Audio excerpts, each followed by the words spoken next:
Hello YouTube, welcome back to my channel, and this is the continuation of the video from before on Android Marshmallow 6.0.1 for OnePlus 2. And this is part 2, guys.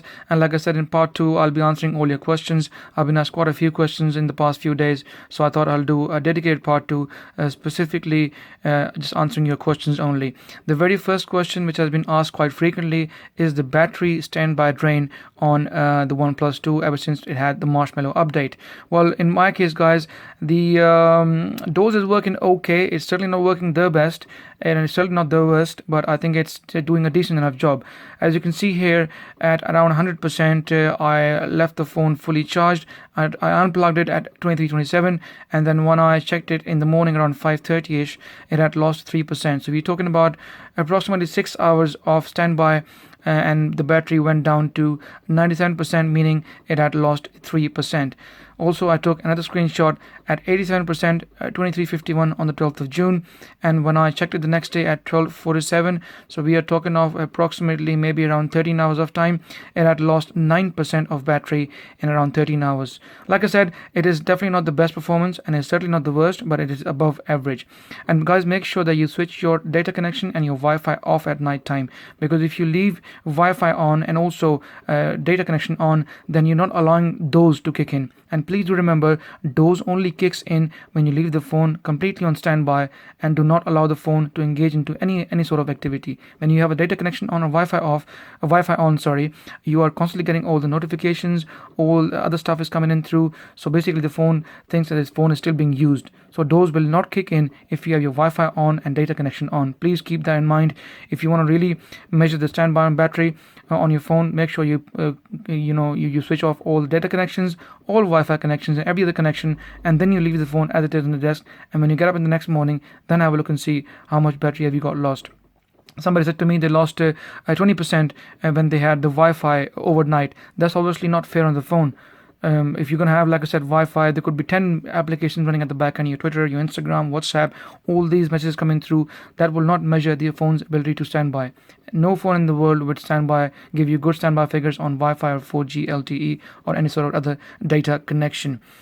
Okay, so also people have been asking me about screen on time, how much screen on time I've been getting on my phone. Because I can tell you, I haven't had much time to spend with the phone, unfortunately, because it's only been a few days since the update was released. But I have spent quite a bit of time with the phone so far. So I've taken a few screenshots here, as you can see. A moderate use. I did leave this phone on for standby to collect the standby figures, and I was able to achieve 3 hours and 35 minutes of screen on time with battery down to 30%. That means it can achieve maybe around 5 to 5.5 hours screen on time.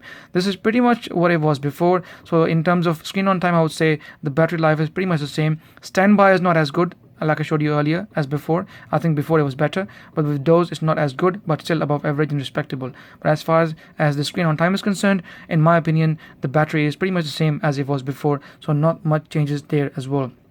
Also, people have been asking me about the speaker on the phone, and they are not happy because OnePlus has removed the Max Audio integration that the phone had. Well, I'm going to be very neutral about it, guys. In terms of for those people, in terms of sound, who like to tweak with the sound, who like to play with the sound, obviously they will be disappointed because they don't have any more customizations option anymore. Here, if you see, when we used to press the volume up or volume down, we used to get the Max Audio option. Now we don't get that anymore.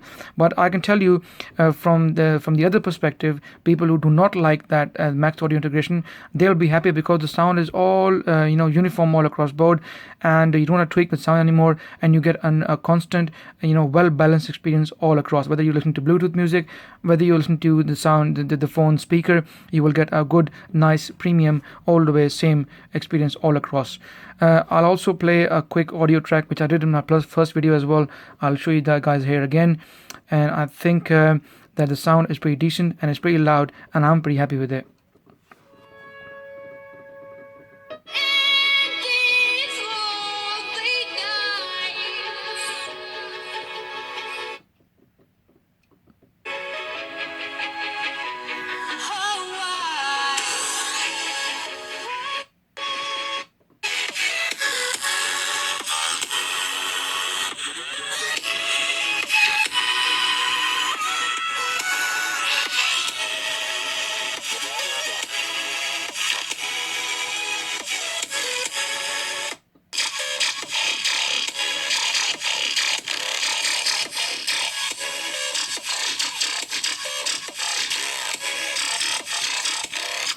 So as you can see, guys, the sound is pretty decent. It's not too bad, and it's quite enjoyable actually, to be honest, in my opinion. So as far as the sound is concerned, I think it's a more uniform experience. But for those audiophiles out there who like to tweak the sound, obviously they will be disappointed. But I've had no issues over the Bluetooth connection with the speaker. The sound overall seems to be refined, and no issues here whatsoever.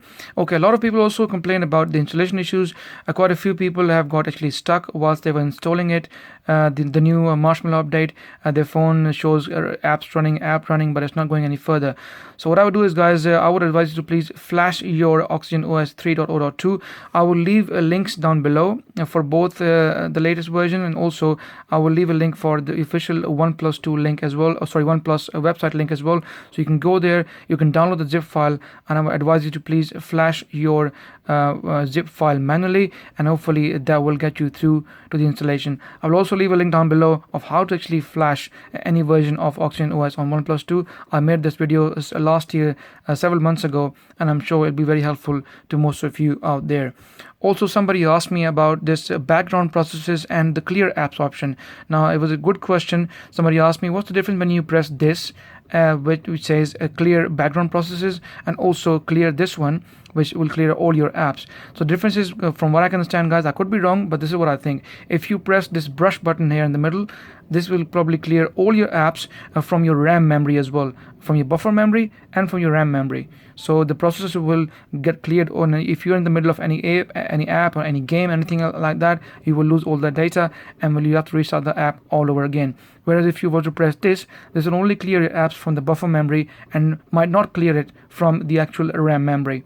When I say might not, I'm not too sure, but that's what I think. But I would suggest that if you want to clear your RAM memory up, if your phone is slowing down, if your phone is going laggy, or I would say that clear the RAM memory option, that will refresh the phone quicker.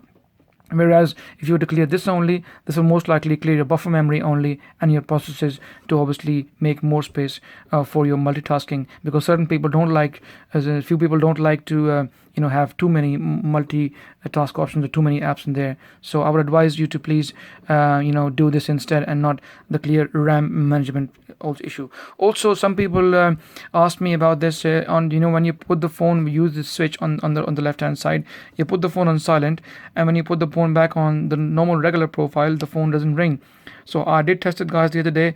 The phone rings, no issues whatsoever. Also, somebody asked me if you were to connect your phone with the Bluetooth pair of headphones, which I've got here, guys, the Bose Bluetooth SoundLink headphones. If you connect to these, the phone doesn't ring. I did also test that as well, guys.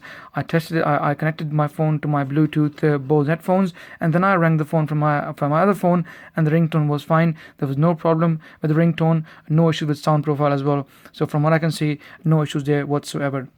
Also, people were complaining about connecting to LTE and Wi-Fi issues. At times, some people were saying they cannot connect to LTE fast enough or Wi-Fi. Well, I can show you here because obviously it's rather easier task. So I'll switch my Wi-Fi off, and I will switch my 3G on. There you go, guys. As you can see, as soon as I put my 3 UK connection, it connects to LTE straight away without any issues within, in fact, seconds.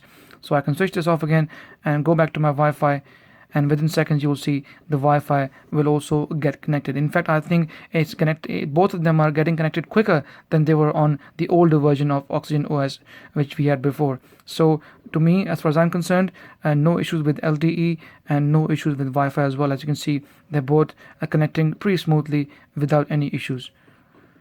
Okay, also somebody asked me about the OTG support on the OnePlus 2. Now, this is a very important area, guys. I know I've been a bit lazy about it, and I should have ordered the official OTG cables. I've got 2 cables which I tested on from before in my previous videos, but I think I'll need to do a dedicated video, guys. Unfortunately, I've lost my cables. I can't seem to find my OTG cables, but I promise you that this is an issue which has been on my mind for a very, very long time, and I will get the USB OTG cables, the regular ones, and also the official ones from OnePlus's own website.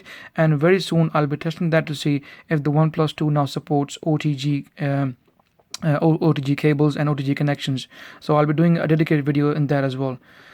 So guys, this was pretty much it, all the questions that you asked, and like always, this video is just not the only way to answer a question, and as you know, I'm very interactive with you guys. I always try my best to answer each and every comment. So like always, please feel free to ask me any questions that you have about the OnePlus 2, the Marshmallow update, or anything else. and I will try my best to give you an answer if possible. And please give my video a thumbs up if you like it, and please subscribe to my channel, guys, as it helps. And I shall see you in the next video.